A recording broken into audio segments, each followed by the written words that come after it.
How do you say your last name? It is Robleski. So it's like Robleski. row in a boat, blast in a church, ski on skis. That's so good. You should be a Yeah. teacher. Oh no. What's good, YouTube? My name is Darin Nakakihara, and I am an elementary school. Maybe not.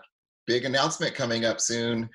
Anyways, I teach in Southern California, and today I am so honored to have the CEO of One Bead, Sara Robleski. Hi. Excited to be here. Thank you. We have to tell the story of how we met. Oh, yes. We definitely Okay. can tell that story. So, University of California, Irvine puts on this thing called the Water Festival every year. And they bring in people to talk about things. And you didn't even talk about water, really. No, I didn't. I don't know how they let me come back every year. I never talked. Oh, you've been there before? Yes, it was actually, was it my third? I think third year. Yep. Mm-hmm. How did you get involved with that? So funny story, a woman who works for Disney, reached out to me and she said, I know you run this nonprofit. Do you know anyone in the nonprofit industry who could speak about water? And I said, I don't, but here are some organizations that I'm obsessed with, Charity Water, a couple others. You should look into those. And 2 months later, she was like, okay, so would you just come speak? And I'm like, well, I don't know anything about water, but I know something about taking an idea and making it a reality. So maybe I could speak to that. But again, no water relation. And she was like, no, that'll be good. Yeah, do that. Many of the presentations that we go to as a class, like, they have nothing to do with water, but that's true. Like, okay, so my class, I've taken my kids to this festival, like she said, it's put on by Disney. Like Disney is behind this whole thing. It's really well organized, like a well-oiled machine, man. And they'll give one kid, they didn't do it this last year, but they have in the past, where they give one kid a pass to Disneyland. It's really cool. Oh. So we walk into Sarah's presentation, and there's the big One Bead on the thing, and we're the first ones there. So we go down and we sit in the front. And I get to be the paper passer outer guy. Yes, yes. I don't know. Maybe it was the shirt I was wearing. I don't know, but it was. Yeah, no, it was your smile, I think. I was like, this person won't put up a fight. It was such an honor. So I got to pass out papers during Sarah's presentation. And then afterwards, I was so impressed that I got her card, and then I contacted her and I'm like, hey, will you come on my YouTube channel? And she's like, sure. And then 6 months later, here we are. Yeah. It's hard to get on Sarah's calendar, you guys. She was very busy. So, your presentation that day was about being a boss. What was it about? It was about being a boss. So I talked a little bit about how I started my own company and became said boss. But then I just gave a few suggestions on how you can use your voice to speak up about what you believe in, and how to be a boss, because confidence is everything. It was really powerful, you guys. Really powerful. It spoke to my kids. They were so excited afterwards that I had to get in touch with you. And so for the people out there that don't know about your company, give us a little background on that real quick. Sure. So I'll do a little bit of what I did at this conference and telling the backstory, because I think it's a story that always resonates, especially with my students. So when I was in college, I actually had the opportunity to go to Kenya with a friend, not as part of a mission trip or anything like that. My friend Becca had family in Kenya, and she just said at lunch one day, anyone can come with me. All you have to do is pay for your plane ticket. And I thought, what a cool opportunity. Here I am midway through college. I've had a job. I've been a waitress, a golf caddy, done all these odds and ends. And there's just no better time to do this. Why not? So I went to Kenya with Becca that summer, and just tagged along with my camera. And we did a whole bunch of things, went on safaris, met and stayed with a bunch of her family all over. But my favorite thing that we did was working at this recycled glass blowing studio. This studio was owned by Ansem Kroos. He built it from the ground up when he was just 21 years old, which is another really good story. You should bring him on this YouTube channel for sure. But Ansem is this incredible entrepreneur who basically had this vision for glass blowing where he would use recycled window glass in order to make these really beautiful things like glasses, vases, window installation projects, all sorts of things. And so anytime a window breaks in Kenya, they send those scraps of glass to Kitengela Hot Glass, his studio, where they then melt down that glass and they're able to remake it into these amazing projects. So like I said, he did this, started from nothing and slowly built up a company and employs 30 people from all over Kenya. And when I met him, he sat down with me and with Becca and said, you know, I've built this company up from nothing, and I'm now at this point where I want to give back to my community. And that was the first thing that I thought was so cool, because like, what an amazing business model to think, you know, here I've reached this success and now I want to give back to the people who helped get me there. Yeah. So that was the first thing that I was really fascinated by. But anyway, I kept talking to Ansem and he said, so I reached out to this local school in my community and I wanted to find out what it is that they needed. And an important piece of that story is that the first time he went to that school, he actually did an assessment himself. And he said, you know, I walked in and I saw right away that they had one desk for every 5 students and one textbook for every 3 students. And so I decided right then and there that I needed to buy them more desks, make them more desks, buy books, buy school supplies. And he said, I did that.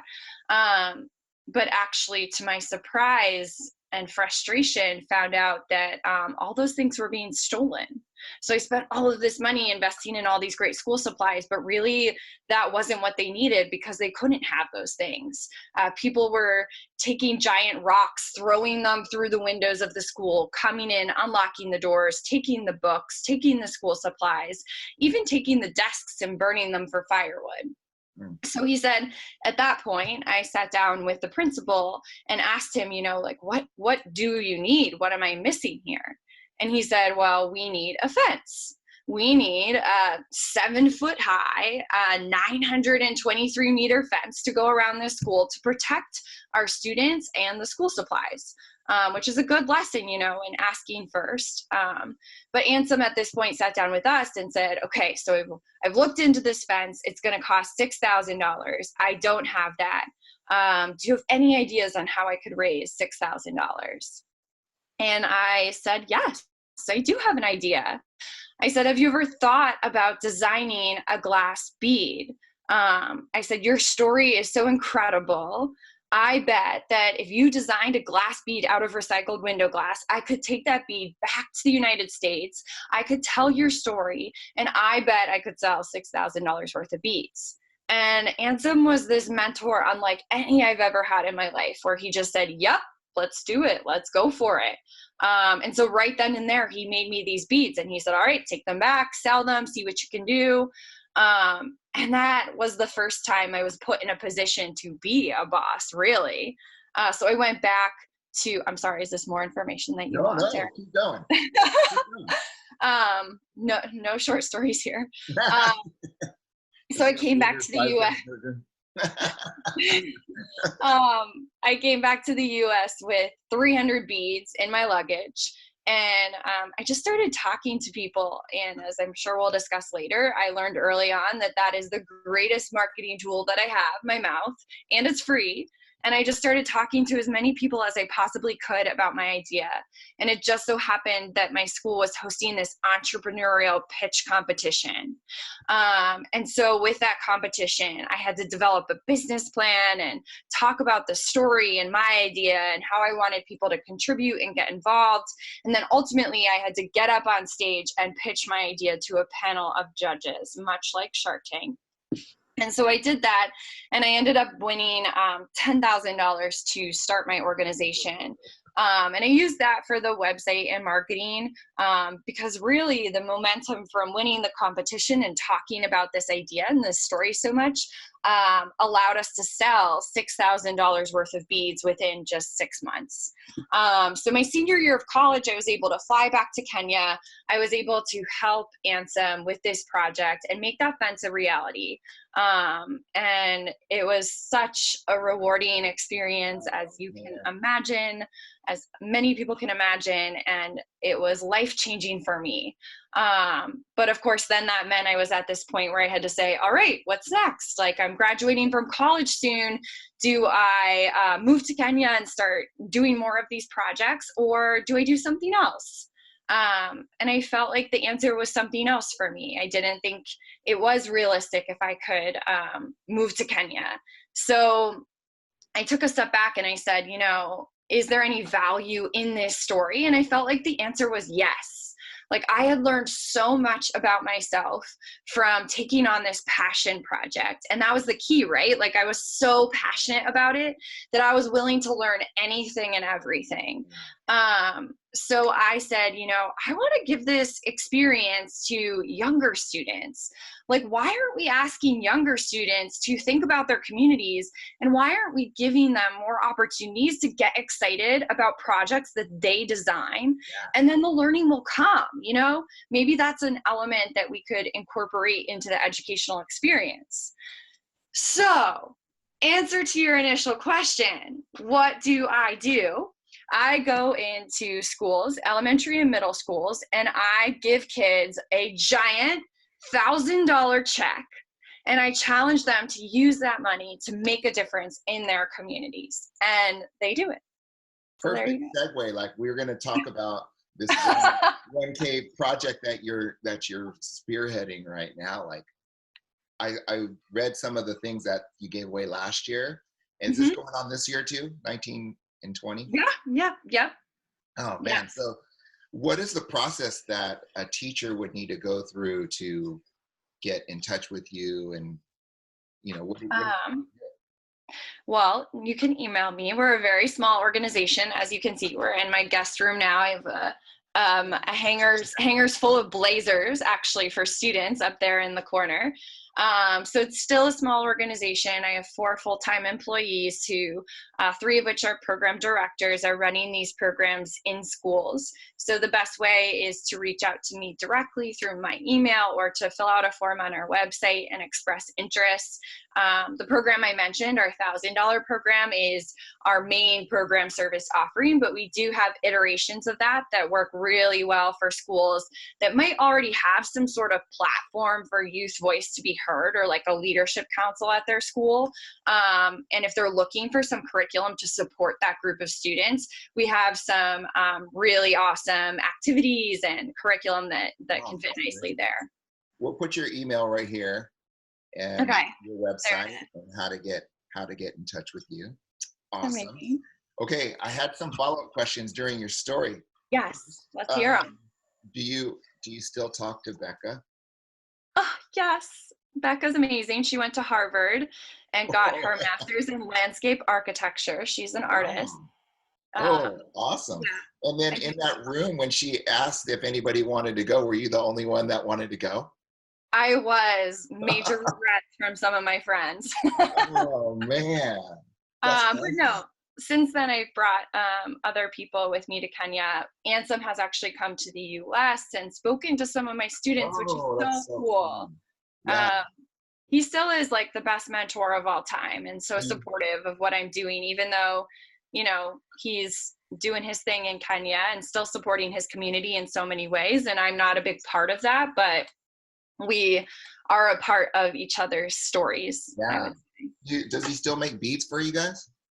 Yes. Our beads have become more symbolic, so they're not a source of revenue for us, but we give one to each of our students, and so that's really exciting for them. Something tangible that they can hold, and the story is compelling. And then we send them to supporters in the community. But yeah, he still makes beads. He can make 120 in an hour, so it's not the kind of thing that he needs to do all day long. Yeah. I'm not selling them that rapidly, but I think you gave beads away at your presentation, did you not? yes, I did. I gave them to That's students who answered some questions correctly. awesome. Okay, do you still have the first bead? The very first bead? The very first bead. Oh my gosh, I do have one of the first beads. It's funny that you say that. I wish I had some samples here, but the very first bead that came out was about the size of like a watch face. And I remember emailing Ansem, and I was like, oh, this isn't gonna work. Can you make these a little bit smaller? That's awesome. I saw your presentation as somebody put it online for that for the grant. I don't know how you won. You had so many audio problems. Oh my gosh, I know.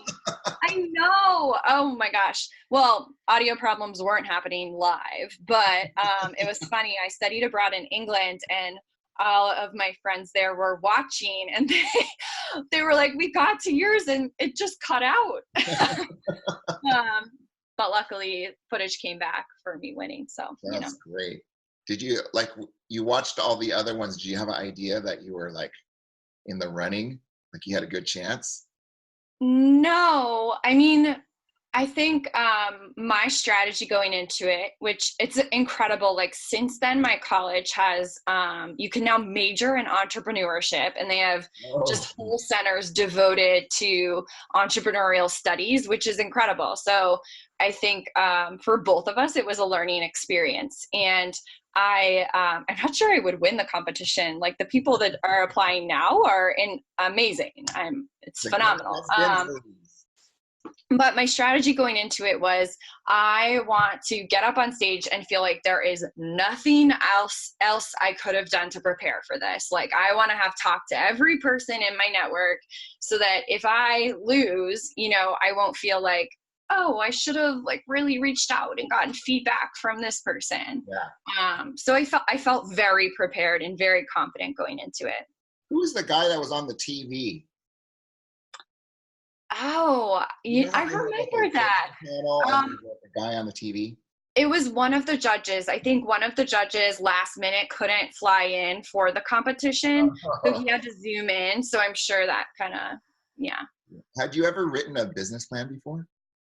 I had not. Oh my gosh, I had not. I remember having one conversation with a woman in the economics department that so back up. I had asked my friends, I said, who is the toughest teacher on campus? Because I want to pitch to them, so I'm prepared. Look at you. And they said, Jo Beth Mertens will make you cry. And I was like, okay. And so I went into the economics department for the first time ever and asked her if she would listen to my pitch. And we were in this lecture hall or conference room together. And I got up in front of her. And before I could even begin, she was like, do you even own a blazer? Take out your earrings, put back your hair. And I'm like, don't cry. So I guess surprisingly, I became so close to her, and she helped with the pitch so much, and, asked me the right questions. Like, have you thought about what happens if the glass blowing studio burns down? Like, then who will make your beads? And, huge learning curve. But some of the things I was kind of like, why am I learning this for the first time in college? Like, this is something an elementary school student can learn, like how to speak confidently and how to shake someone's hand. And I think that's what I brought to, very confusing. Yeah, exactly. So everyone raise your right hand. Let's make sure we know that. Okay, right hand's doing a quick scan. Everyone raising their right hand. Oh, fabulous. This group is on it. Okay, so we have our right hands up, and the second thing you need to know is eye contact. You always want to look the person you're shaking hands with right in the eye, no matter how cool her heads are. Always look her right in the eye and show her that you mean business. And the third and final thing you need to know is no wimpy handshakes. I mean, come on, people.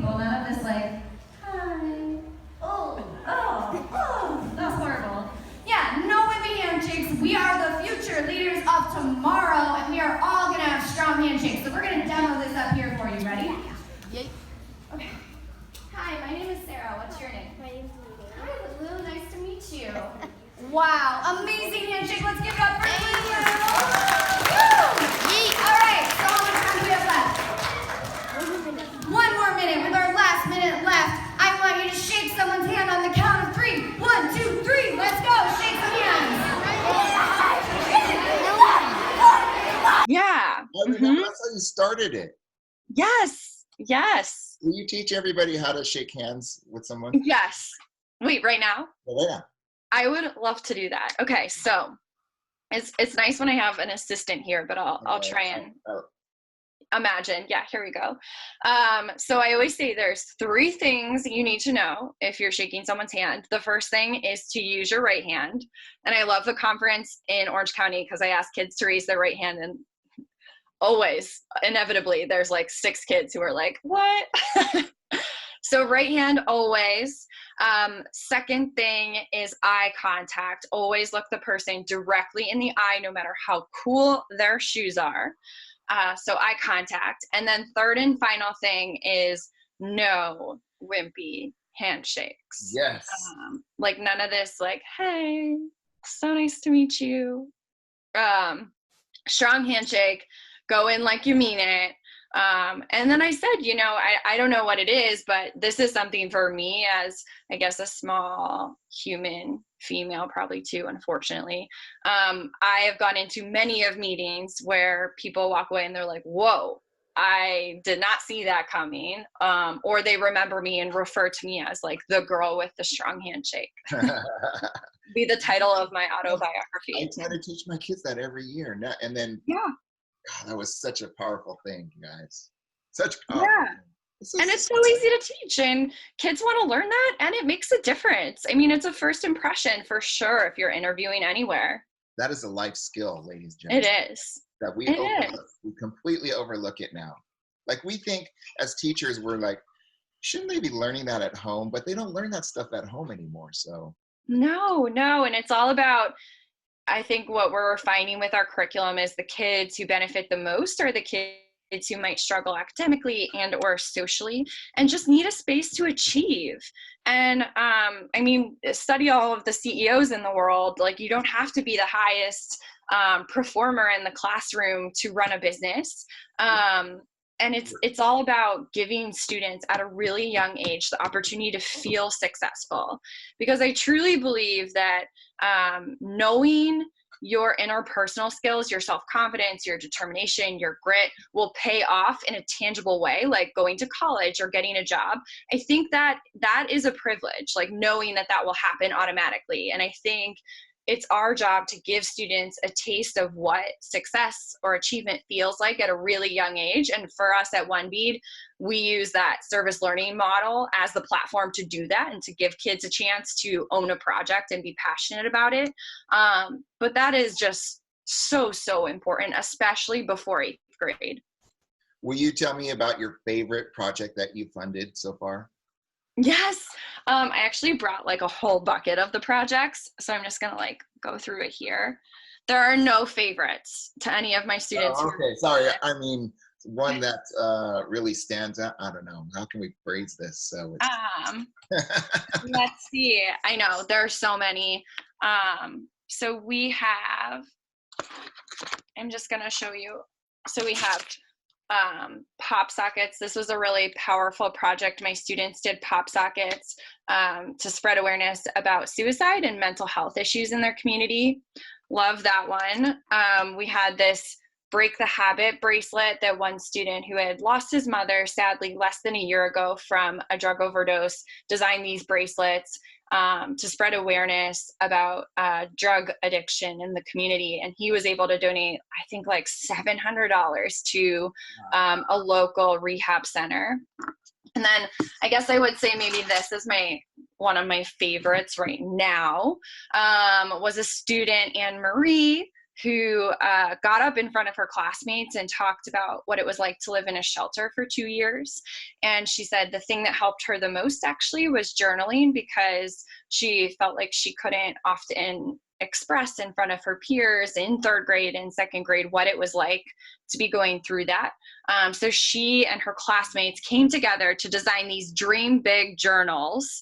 And she said it was important for her that they have a space to write down their goals and, let's see, to practice the alphabet, and to just write and journal about how they felt and what their ideas are for the future. And she and her classmates did this as 4th graders and were able to make about 270 of these and donated a large portion of those to the shelter that Anne-Marie used to live in, which was just the coolest thing. And I'll also point out we had a student who made sure we had these, she called them her positivity clouds, at the head of each page. So that's a fun project. That's awesome. That is so great.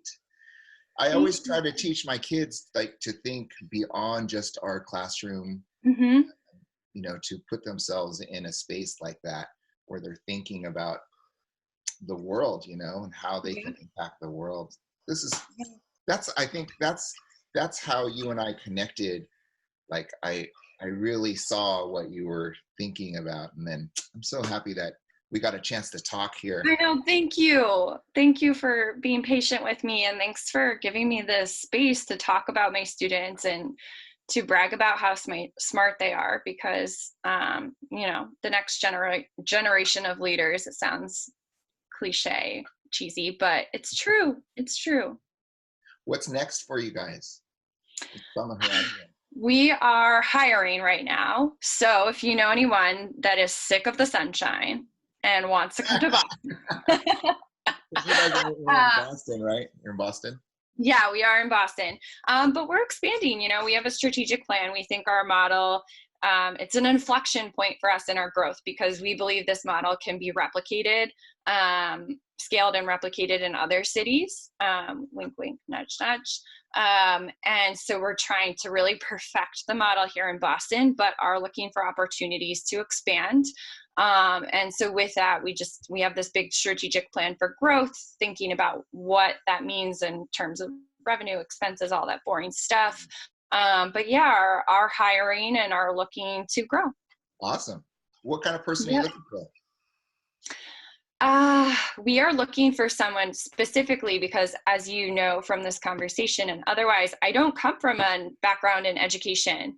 My background is entrepreneurship, I guess, or just like talking loudly at people.